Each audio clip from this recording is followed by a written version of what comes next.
तर मित्रांनो, ठरलं तर मग येणाऱ्या पुढील भागामध्ये आपल्याला असं पाहायला मिळणार आहे की नागराज आणि महिपत हे दोघंही आता जेलमध्ये प्लॅन करत असतात की इथून पळून जायचं. तेव्हा महिपत नागराजला म्हणत असतो की तुला जर का मला इथून सरळ मार्गाने नाही ना काढता आलं तर इथून डायरेक्ट पळून जायचं.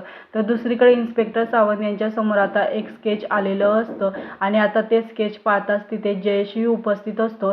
जयेश आता म्हणू लागतो की ज्यावेळी त्यांनी माझ्यावरती हल्ला केला ना त्यावेळी तिथे खूप काळोख होता, परंतु मला ना त्याचा चेहरा खूप नीट आठवतोय. आता समोर असणारा संतोष लांडगे यांचा फोटो आणि ते स्केच खूप मॅच होत होतात.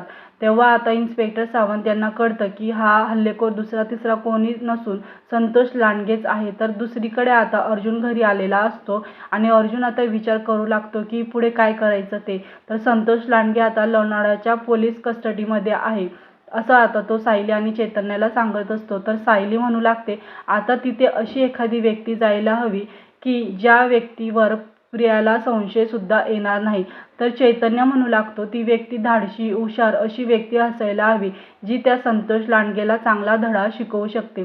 तर आता सायली म्हणू लागते तुम्ही दोघंही जे वर्णन करताय ना तशी व्यक्ती आहे आपल्या नजरेमध्ये, ज्या व्यक्तीला आपण तिघेही चांगल्यापैकी ओळखतो. कोर्टात माझ्याशी वाद घालायचा नाही आणि कोर्टाबाहेर माझा नाद करायचा नाही असं म्हणतात. आता तिघंही एकत्रच म्हणतात ऊर्जा ऊर्जा ॲडव्होकेट ऊर्जा शिंदे. आता यांची चांगलीच धमाकेदार कोर्टामध्ये एंट्री पाहायला मिळणार आहे. तर आता याच ऊर्जाच्या मदतीने सायली अर्जुनला कशा प्रकारे बाहेर काढेल हे पाहणं आपल्याला आता अतिशय रंजक ठरणार आहे. तर मित्रांनो, असेच मालिकेचे अपडेट पाहण्यासाठी ना आपल्या चॅनलला आता सबस्क्राईब करा. तुम्हाला काय वाटतं की सायली आता अर्जुनला कशा प्रकारे आता बाहेर काढणार आहे आणि प्रियाला चांगलाच धडा शिकवणार आहे, ते कसं वाटतं तुम्हाला ते कमेंट करून नक्की सांगा. तर चला तर मग भेटूया अशाच एका नवीन व्हिडिओसोबत. तोपर्यंत धन्यवाद.